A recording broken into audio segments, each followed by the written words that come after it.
Madureira, ele não existia até o final do século XIX, era um terreno vazio, era uma fazenda de um português chamado Lourenço Madureira, daí o seu nome vai dar origem. Só que ele se desinteressou, os negócios fracassaram, e ele começou então a lotear essas terras. Esse loteamento começa exatamente no finalzinho do século XIX e vai coincidir com o fim da escravidão e uma série de movimentos migratórios que começam a acontecer de Minas Gerais para a cidade do Rio, né? E o que chama a atenção? Que imigrantes são esses? São negros, alforriados, na sua maior parte, com toda certeza, e que, por razões da migração, do tráfico de escravos, migração seria um erro grosseiro da minha parte, do tráfico de escravos da África para o Brasil, que tipo de etnia, quais as etnias que param ali na região do Rio, São Paulo e Minas, pelo menos até o centro-sul de Minas? Eram os bantus, que vêm de Angola e Moçambique. Só para situar todos vocês aqui, ninguém é obrigado a entender isso, foram 3 grandes grupos que vêm para o Brasil. Os bantus pegam essa região que eu acabei de citar, com alguma presença na Bahia e em Pernambuco.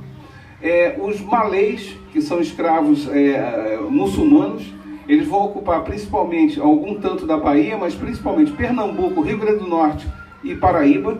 Aliás, vem até a conversa da hora do almoço, não é à toa que de Pernambuco em diante vocês não têm o hábito de comer carne de porco, porque muçulmano e judeu não comem carne de porco. Então, isso acabou impregnando a cultura local.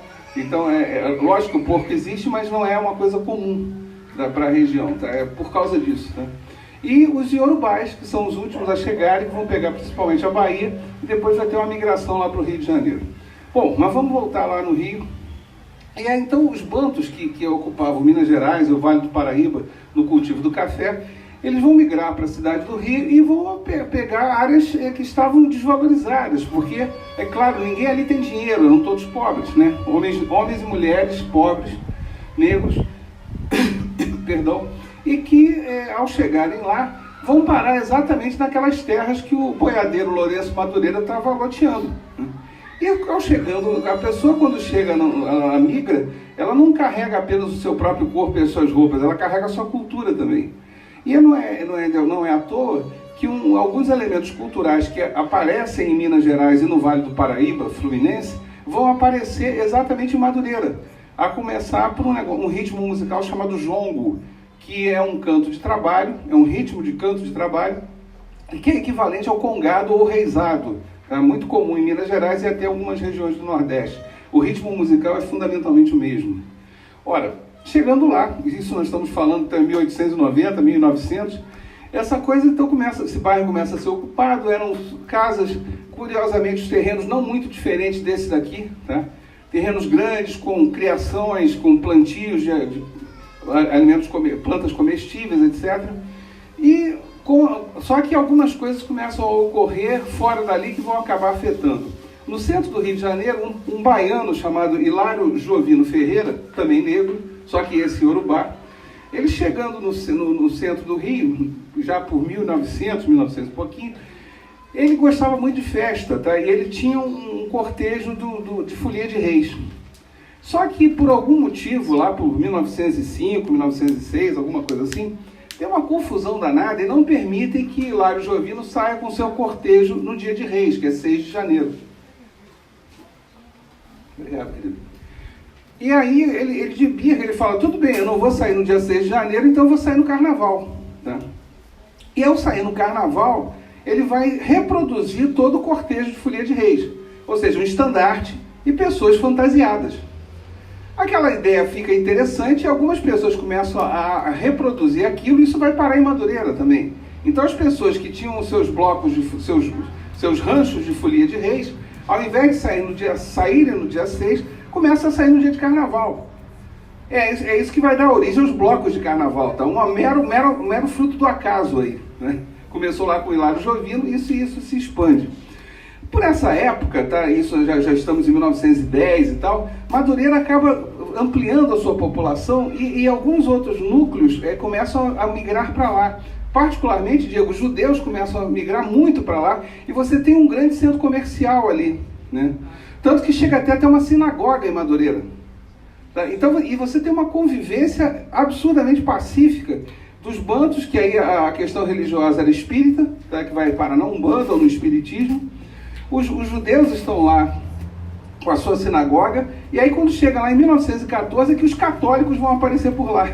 São os últimos a chegar, por incrível que pareça, que vai ser criada a paróquia de São Luís Gonzaga, que está lá até hoje e tal, mas em termos religiosos é o último. Aliás, minto, em 1910 a Assembleia de Deus chega lá, até os protestantes chegam lá primeiro, depois os últimos são os católicos. E acaba sendo uma sociedade muito tolerante, né? É um dado curioso isso, que é um bairro que era um bairro que todo mundo morava, em termos religiosos, em termos raciais, todo mundo morava, e tudo começava a acontecer por ali, né?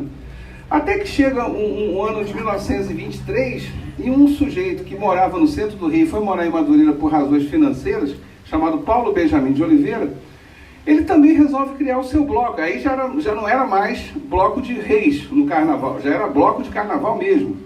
Em 1923 ele cria um bloco chamado Vai Como Pode, né?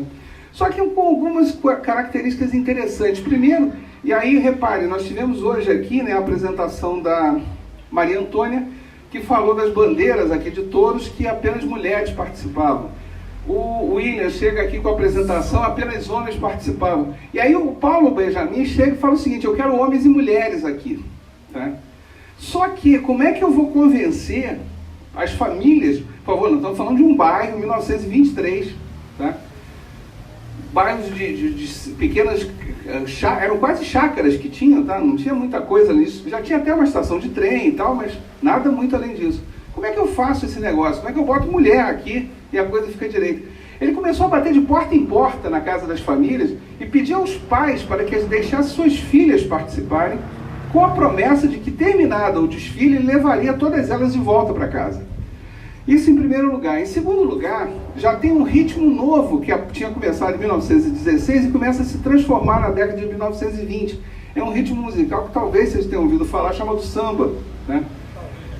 Então, essa coisa chamada samba começa a impregnar até os próprios blocos de carnaval, porque acredita, em bloco de carnaval tocava todo tipo de música, inclusive há registro de marcha fúnebre tocada em bloco de carnaval no final do 19, vale tudo, não tinha essa coisa muito que a gente imagina, que sempre foi assim, e não é.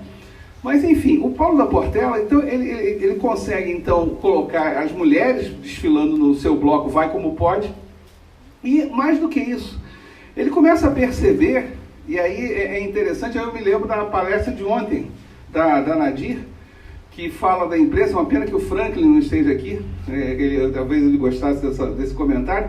Ele percebe o seguinte, esse Paulo Benjamin de Oliveira: olha, para esse bloco funcionar, para os blocos funcionarem, a imprensa vai ter que ser cooptada.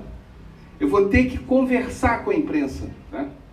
E de alguma maneira eu vou querer que os jornais noticiem isso. Por favor, ainda não tem rádio aí. A rádio começa a ser testada em 1922, mas para valer, só em 1930 que vai ter rádio no Brasil. Pelo menos uma rádio mais comercial e tal. E aí o que o Paulo faz? Ele começa então a bater na porta dos jornais, né? Olha, apoia, o Vai Como Pode vai sair, os outros blocos começam a seguir o mesmo caminho, né? Esse diálogo com a imprensa. E o interessante é que o Paulo, com isso, ele se transforma numa grande liderança, né? E o Paulo morava numa rua em Madureira, numa estrada chamada Estrada do Portela. E aí ele passa a ser conhecido como Paulo da Estrada do Portela, ou Paulo da Portela. Por favor, a Portela aí é a estrada, tá? Não, nem existia nada desse, por enquanto, temos de escola de samba. E aí o que acontece? A coisa tá indo bem, quando já estamos na década de 20, o samba cada vez mais forte, os blocos cada vez mais organizados. Aí um outro sujeito que nasceu em Niterói, por um caso onde a gente mora, numa aldeia de pescadores, não muito diferente aqui de Touros e tal. Hoje é um bairro chamado Jurujuba, em Niterói. Um cara chamado Ismael Silva. Ele tinha saído de Niterói, foi morar no Rio, e ele muda radicalmente a forma de tocar o tal samba. E mais do que isso, ele falava assim, ele se reunia com os amigos num botequim, perto de uma escola de formação de professores, que lá no Rio a gente chamava de escola normal, eu acho que era o mesmo nome para o Brasil todo, né? E aí ele dizia assim: essa escola, ali é uma escola que forma professores, aqui é uma escola que forma sambistas. Então lá é uma escola de professores, aqui é uma escola de samba. E aí que é criado o nome Escola de Samba. Tá? E com essa criação do nome, né, de novo, lá, o Paulo da Portela liderando isso, ele encampa também. Então a Vai Como Pode já não é mais um bloco, passa a ser uma escola de samba também. E Madureira embarcando nisso tudo, e o comércio de Madureira crescendo cada vez mais, a tal ponto que passou a ter um grande mercado lá, um grande mercado municipal. Só para vocês entenderem, já em 1922, 23, Madureira já é o principal centro comercial de todo o subúrbio do Rio de Janeiro. Né? Eles eram uma coisa gigantesca e hoje estão mais do que nunca. Apenas para citar, dar um salto no tempo de 1922 para hoje, 2018, o bairro de Madureira deve ter aproximadamente 100 mil habitantes. Quando chega e circulam todos os dias aproximadamente 300 mil pessoas e em dezembro vai a 1 milhão de pessoas por dia. Sabe? Não sei se dá para vocês calcularem. O José provavelmente é mais fácil calcular, mas para todos os outros eu acho que fica um pouco mais difícil. Tá? Então, voltando lá para a década de 20, aí um belo dia, já no final dos anos 20, um sujeito chamado Zé Espinguela, que era um pai de santo, num outro bairro chamado Engenho de Dentro, resolve fazer uma brincadeira. Pô, tem uns caras aí dessas escolas de samba, vamos fazer um concurso de samba aqui. Tá? E aí ele chamou os 3 principais blocos, ou melhor, já escolas de samba que tinham.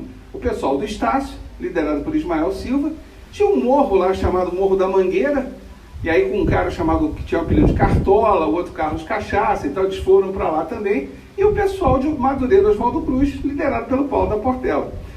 Surgiu um buchicho dizendo o seguinte, olha, quem perder aqui vai quebrar tudo aqui. Né? E aí o Zé Espinguela inteligentemente comprou 3 troféus, e disse que os 3 grupos tinham ganhado, tinha dado empate lá no concurso. Só que vamos lembrar, o Paulo da Portela já tinha feito aquele contato com jornalistas, aquela história toda. E aí um jornalista chamado Mário Rodrigues Filho, irmão do escritor e teatrólogo Nelson Rodrigues, né? Ele era dono de um jornal de futebol, que falava só de futebol. Nessa época não tinha campeonato brasileiro, tá? E o campeonato do estado do Rio de Janeiro, como todos os campeonatos estaduais, começavam lá por maio, mais ou menos, abril, maio, e terminavam em novembro. E aí de dezembro a março, o cara não tinha como vender jornal, né? Pô, vai fazer o quê? Quando teve essa confusão do Zé Espinguela, isso em 1929, o Mário Filho falou, pô, peraí. Aí esse negócio vai dar uma coisa legal, e chamou o Paulo Benjamin, o Paulo da Portela, e propôs a ele o seguinte, e se eu bancar esse concurso? Mas aí vai ser uma coisa diferente, tá? Vocês não vão parar lá num centro espírita, num terreiro de candomblé para tocar samba, não. Nós vamos para a rua, vamos fazer vocês têm os estandartes, tem aquela coisa toda, então vocês vão cantar e tocar uma música de vocês, vai ser um concurso financiado pelo jornal, né? E assim começa, em 1930, aquilo que vocês também talvez já tenham ouvido falar, que são os desfiles das escolas de samba do Rio de Janeiro. Começam assim. Aliás, Mário Filho vai dar nome depois a um conhecido estádio de futebol na cidade do Rio, chamado Maracanã, que é o Estádio Mário Filho. Né? É ele que dá, o nome oficial é Estádio Mário Filho, em homenagem ao jornalista Mário Filho. Bom, a coisa começa então. A Vai Como Pode continua lá se destacando, e o Paulo Benjamin de Oliveira, quando chega nesse momento, é o momento que começa o rádio também.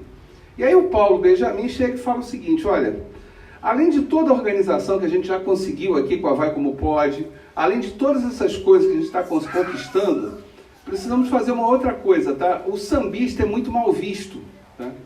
O músico popular, eu não sei aí, Manuel, o músico popular na época era muito mal visto, tá? Você pode não acreditar, tá? Era tido como malandro, um cara que não tinha futuro. E aí o que ele fala? O Paulo Benjamin de Oliveira diz o seguinte, olha, o negócio é o seguinte, tem que ter pés e pescoços ocupados. Ou seja, se você quer ser músico, você vai ter que se apresentar de forma mais alinhada, de terno, gravata e sapato. Não pode chegar de tamanco, não pode chegar de qualquer maneira assim, tá? Hã? Não, todos os músicos, tá? Todos os tocadores, de todos os instrumentos, tinham sempre de estar de terno e gravata, e aí vai criar uma cultura do samba. E aí você pega as fotos dos músicos dos anos 30, todos estão de terno e gravata, né? E quem criou foi o Paulo da Portela, né? Para que todos respeitassem o músico, né? E com isso, a fama que ele ganha passa para Vai Como Pode e passa para o bairro de Madureira. E aí chega em 1933, um delegado de polícia, porque todos os blocos e escolas tinham que se registrar na delegacia de polícia, chegou para o Paulo e falou: Paulo, vai como pode, já não dá, cara. Troca esse nome porque é muito feio, tá? Bota um nome mais bonitinho. E aí a sede da Vai Como Pode ficava na estrada do Portela e não precisou muito, né? Passou a se chamar Grêmio Recreativo Escola de Samba Portela. Né? Mas mais do que isso, aliás, por isso daqui a 5 anos a Portela faz 100 anos, né? É a escola de samba mais antiga do Brasil. E aí, não sei se dá para perceber que eu sou portelense, mas enfim, acho que não. Estou tentando disfarçar aqui, a Lília é mangueirense, mas então a relação lá em casa é até boa, tá? Sem problema. Mas enfim, então a grande questão é que o Paulo, além de, primeiro ele muda o perfil do músico, mas ele começa a falar: vamos mudar agora o perfil da escola de samba também. E aí, só para vocês entenderem, ele começa a falar, já tinha os estandartes e as fantasias. Ele fala: pera um instantinho, vamos fazer um desfile aonde tenha que ter um tema. Ou seja, todo desfile vai estar respeitando um tema. Quem cria a ideia de enredo é a Portela, junto com Paulo Benjamin. Se ele cria a ideia de enredo, quem inventa o samba enredo foi a Portela. Quem inventa a comissão de frente foi a Portela. Quem inventa a divisão em alas contando o enredo foi a Portela. A Portela inventou todo o carnaval que vocês conhecem, tá? E, consequentemente, o bairro de Madureira passa a ser referência a tudo isso, tá? A tal ponto que, quando chega no final dos anos 30, iníciozinho dos anos... Aliás, final dos anos 30, já estourando a Segunda Guerra Mundial, os Estados Unidos entram naquela chamada política de boa vizinhança, né? Tentam cooptar todos os países da América Latina para ficarem ao lado dos norte-americanos contra o eixo, né? Contra a Alemanha, Japão e Itália. E aí, quem é que veio para o Brasil fazer isso? É o Walt Disney, né? Que já era conhecido pelos seus desenhos animados, já tinha o Mickey, Pato Donald, aquela coisa toda. E o Walt Disney, quando chega no Rio de Janeiro, vamos lembrar que o Rio era a capital do Brasil naquela época, quem é que vai recepcioná-lo e andar com ele pela cidade? É Paulo Benjamin de Oliveira. Né? Getúlio Vargas pede a Paulo Benjamin que faça isso. E o Paulo vai levá-lo à quadra da Portela. Né? E chegando na quadra da Portela, o Walt Disney cria o personagem Zé Carioca, que é totalmente inspirado na Portela. Né? Ele cria a personagem ali, na Escola de Samba em Madureira. Então, quer dizer, esse bairro, né, ele acaba ganhando um volume que é pela sua escola de samba, primeira, que foi a Portela. Ele cria um volume pelo comércio que tem ali, né, e que já disse, repito, chega nos dias de hoje 1 milhão de pessoas circulando. É algo inimaginável, até para nós em Madureira. É inviável você andar em Madureira em dezembro, por exemplo.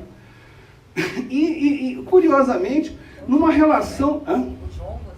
Sim, e é interessante que aqueles ritmos, que a Lília, obrigado por estar me lembrando, apesar de todas essas transformações, o ritmo do jongo, que está lá na origem, né, dos migrantes que vêm de Minas Gerais, ele permanece. Até nos dias de hoje você pode chegar em Madureira, existe o Centro Cultural Casa do Jongo, no Morro da Serrinha, em Madureira. Por quê? Porque mais à frente, em 1947, uma segunda escola de samba surgiu que se chama Império Serrano, né? Então Madureira passou a ter 2 escolas de samba, né? Que ficaram muito famosas durante um tempo. A Império Serrano, nos últimos anos, não tem demonstrado muita força, infelizmente, mas é berço de grandes compositores, Mano Décio da Viola, Silas de Oliveira, Dona Ivone Lara, que vários aqui devem conhecer, né? Era Jorge Aragão, meu Deus, Arlindo Cruz, né? Todos esses são imperianos e tal. Torcem pelo Império Serrano, para não citar a turma lá da Portela, que aí já começaria com o Paulinho da Viola, mas aí não vale, né? Então fica um negócio bem covarde.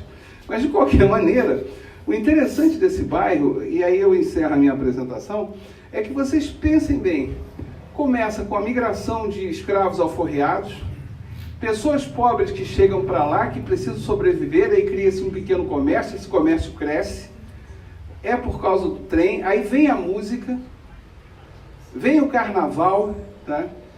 Vem essas festividades que são sacralizadas e profanas ao mesmo tempo, porque se o carnaval ele tem o pezinho, ele começa com a folia de reis, esse é um dado, o desfile das escolas de samba, no final você pode colocar isso, quer dizer, ele começa com os ranchos de folia de reis, né? Essa é a origem da escola de samba. Apenas trocando de dia, né? Por um mero acaso, por uma mera briga um sujeito. Então, reparem, e tudo isso que vai acabar sendo referência até para o Brasil inteiro, né? Que é o próprio carnaval carioca, que é o próprio samba. Então, reparem que essa coisa de ser das aldeias, que foi o tema da nossa apresentação, e aí eu vou encerrando a minha fala, ela pode ser universal. E no caso ali de Madureira, foi mera obra do acaso, muitas das vezes. Ou também outro tanto das iniciativas lá do caso de Paulo Benjamin. Né? Quer dizer, então reparem, nada como o acaso e a iniciativa, quando somados, né, produzem coisas maravilhosas. E aí, de repente, que seja o Jardim Ciência um acaso, e que seja o José Medeiros a grande iniciativa. Quem é que sabe? Nós vamos ter o nosso Paulo, o Paulo de Canabrava aqui, ou José de Canabrava será conhecido mais no futuro. Quem é que vai saber, né? Só o futuro vai dizer. Gente, brigadão. Essa é a minha história e a história de todos vocês. Muito obrigado.